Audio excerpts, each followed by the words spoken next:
الحمد لله وحده والصلاة والسلام على من لا نبي بعده قال الله تعالى ورفعنا لك ذكرك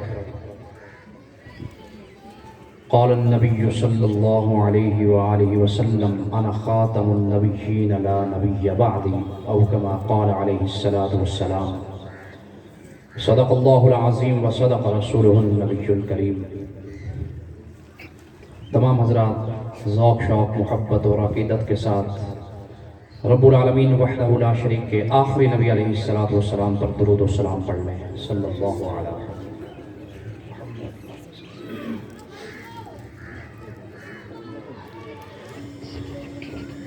بڑے خوبصورت عنوان کے ساتھ سیرت تاجدار ختم نبوت صلی اللہ علیہ وآلہ وسلم کے مبارک اور بابرکت خوبصورت عنوان کے ساتھ مسجد سیدنا حسنین کریمین رضی اللہ تعالی عنہما میں پروگرام منعقد ہے۔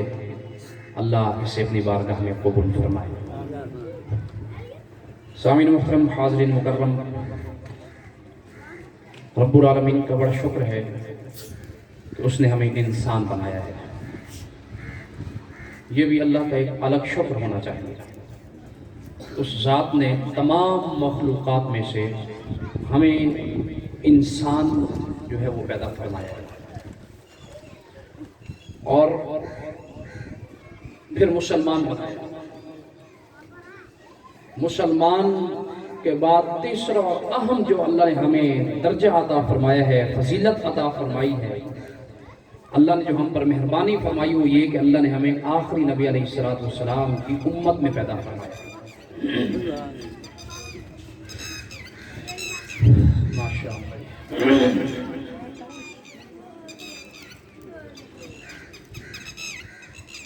حضور علیہ الصلوۃ والسلام مکہ میں پیدا ہوئے اور آپ کی ابھی پیدائش نہیں ہوئی تھی کہ مکہ کے اندر ایک یہودی نے، جو کہ ایک بہت بڑا عامل تھا، جادوگر تھا، ساحر تھا، اس نے کسی اونچی جگہ پر کھڑے ہو کر اعلان کیا، لوگوں ان قریب ایک ایسے بچے کی آمد ہونے والی ہے جس کی آمد سے اللہ رب العالمین پوری دنیا کے اندر دین اور اسلام کو پھیلا ہے۔ اب یہ اعلان کرنے والا یہودی ہے اور پھر ابھی اللہ کے نبی کی پیدائش بھی نہیں ہوئی۔ اس سے لوگوں نے پوچھا کہ بتاؤ بھئی یہ تم اعلان کیسے کر رہے ہو، کیوں کر رہے ہو، تمہیں اس کی کیسے خبر ہے؟ اس نے کہا کہ بھئی کوئی اگر اس بات کو بتائے نہ بتائے، چھپا کے رکھے اس کی مرضی، لوگوں کو بتائے اس کی مرضی، میں جتنی مرتبہ بھی میں نے تورات کی تلاوت کی ہے مجھے ہر صفحے کے اوپر اس آنے والے آخری نبی کا نام نظر آیا۔ یہ پیدائش سے پہلے کی بات ہے۔ حضور علیہ السلام پیدا ہوئے تو حضرت سیدہ حلیمہ سعدیہ رضی اللہ تعالیٰ عنہ جب اپنے گھر میں لے گئی حضور علیہ السلام کو، تو وہاں ارد گرد رہنے والے جتنے بھی لوگ تھے، خواتین تھیں، مرد تھے، انہوں نے سیدہ حلیمہ سعدیہ رضی اللہ تعالیٰ عنہ سے آ کر پوچھا، حلیمہ کچھ دن ہوئے ہیں ہم نے تیرے گھر میں دو چیزوں کو بڑے غور سے محسوس کیا ہے، کیا ماجرا ہے، کیا وجہ ہے؟ تو سیدہ حلیمہ سعدیہ رضی اللہ تعالیٰ عنہ نے پوچھا آپ کیا محسوس کرتی ہیں یا آپ لوگ کیا محسوس کرتے ہیں؟ تو وہ کہنے لگے کہ ہم نے دیکھا ہے پچھلے 2-3 دن سے آپ کے گھر میں نور ہی نور چھایا ہوا ہے اور آپ کے گھر سے ہر وقت خوشبو ہی خوشبو آتی ہے، کیا وجہ ہو سکتی ہے؟ تو سیدہ حلیمہ سعدیہ رضی اللہ تعالیٰ عنہ نے فرمایا لوگوں وجہ اور کوئی نہیں ہے، میں نے کوئی الگ دیے نہیں جلائے، میں نے کوئی الگ انتظام نہیں کیا، میں نے کسی قسم کی کوئی خوشبو کا استعمال نہیں کیا۔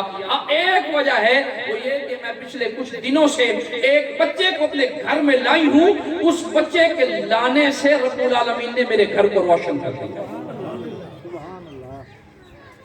وہ سیدہ حلیمہ رضی اللہ تعالیٰ عنہ کی ایک بیٹی تھی، ان کا نام تھا حضرت شیمہ رضی اللہ تعالیٰ عنہ۔ یہ حضور علیہ السلام کی دودھ شریف بہن تھی۔ تو ایک مرتبہ یہ بکری وغیرہ بکریاں چرایا کرتی تھیں، گرمیوں کا موسم تھا، تو حضرت شیمہ نے اپنی والدہ حضرت حلیمہ سے کہا کہ آج اگر مجھے آپ کے بکریاں چرانے کے لیے بھیجنا ہے تو پھر میری ایک شرط ہے۔ شرط یہ ہے کہ میں اپنے چھوٹے بھائی محمد کو ساتھ لے جاؤں۔ سیدہ حلیمہ نے کہا کیوں؟ چلی جاؤ چراؤ جا کر۔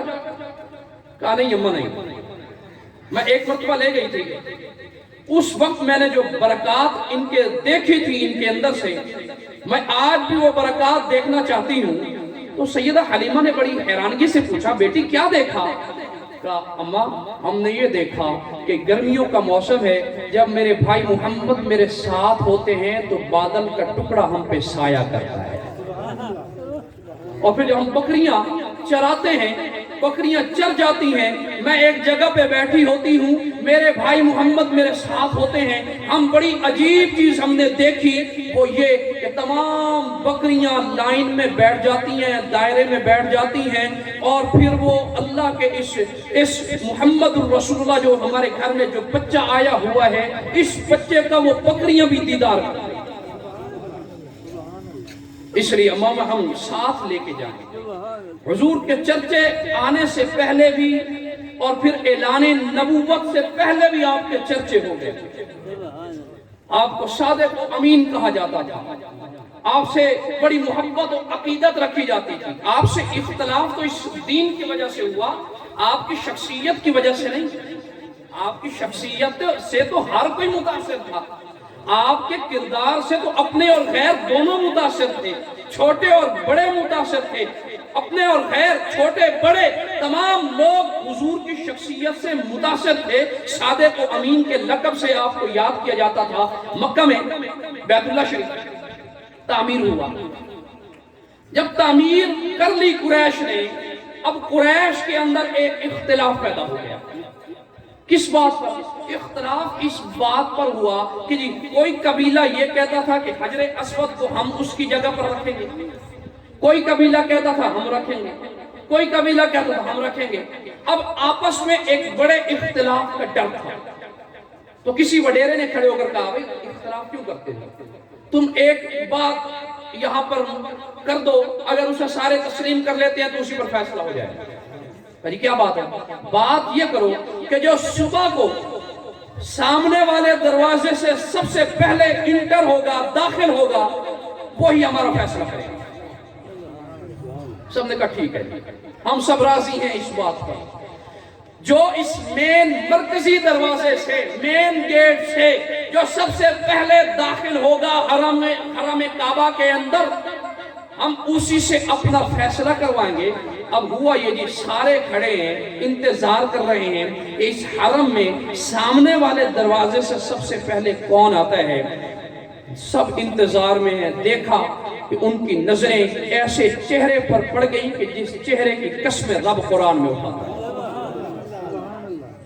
اور سب کہنے لگے قد جاء الامین والصادق۔ لوگوں دیکھو دیکھو، ابھی حضور نے ابھی اعلان نہیں فرمایا، اعلان نبوت نہیں فرمایا، لوگوں نے کیا کہا دیکھو بھئی وہ دیکھو وہ صادق اور امین آ گئے ہیں، وہ محمد ابن عبداللہ آ رہے ہیں، بس انہی سے فیصلہ کرواتے ہیں۔ آگے جی اے محمد آپ ہم میں صادق بھی ہیں، امین بھی ہیں، اور ہم نے یہ معاملہ اور یہ فیصلہ اس طرح کا کیا تھا، تو اب آپ تشریف لائے ہیں تو ہمارے فیصلہ کرتے ہیں ہمارے درمیان کہ اب اس حجر اسود کو کون رکھے۔ آپ علیہ السلام نے فرمایا یہ کوئی پریشانی والی بات ہی نہیں ہے، ایک چادر لے، چادر لائی گئی، چادر بچھائی گئی، حجر اسود کو اس کے اوپر رکھا گیا. آپ علیہ السلام نے فرمایا ایسا ہے کہ اس چادر کے کونوں کو ہر قبیلہ پکڑ لے, کسی قبیلے کے اندر اختلاف نہیں رہے, سارے اکثر میری اثر رکھے آپ صحیح رکھے آپ صحیح شامل سے. اب اگلی مزے کی بات یہ ہے کہ ایک جگہ سے حجر اسود کو چادر میں سارے قبیلے والوں نے پکڑا ہوا ہے, چادر میں اٹھا کر لے کے جا رہے ہیں. اب جہاں پر وہ رکھنا تھا, نصب کرنا تھا, جہاں آج بھی وہاں پر حجر اسود موجود ہے, وہاں پر لگانا تھا. اب جب وہاں پر پہنچے تو اللہ کے نبی آگے بڑھے کہ ان کی شرط پوری ہو گئی, اختلاف ختم ہو گیا, آپ آگے بڑھے. آپ علیہ السلام نے وہ خود حجر اسود اٹھایا اور اس کی جگہ پہ نصب فرما دیا. سب نے کہا ایک کام ہی چنگ ہو گیا, ٹھیک بنا فیصلہ کیتا اختلاف کی بچایا نے, بہترین کام ہو گیا ہے, سارے تھوک راضی بھی ہو گئے, حجر اسود اپنی جگہ تے پہنچ گئے. تو یہ صادق اور امین کے خطابات سے, القابات سے اور اس قسم کی محبت بھرے الفاظ سے آپ کو آپ کے اعلان نبوت سے پہلے یاد کیا جاتا تھا. تو اللہ کے ہم پہ کتنا کرم ہے کہ اس نے ہمیں اپنا یہ آخری نبی دے دیا ہے, اور اب ہمارا حق یہ بنتا ہے کہ ہم اپنے آخری نبی سے محبت کریں, ان سے عقیدت رکھیں اور ان کی سنتوں پر صحیح عمل کریں. اللہ مجھے اور آپ کو عمل کرنے کی توفیق نصیب فرمائے. وآخر دعوانا الحمدللہ.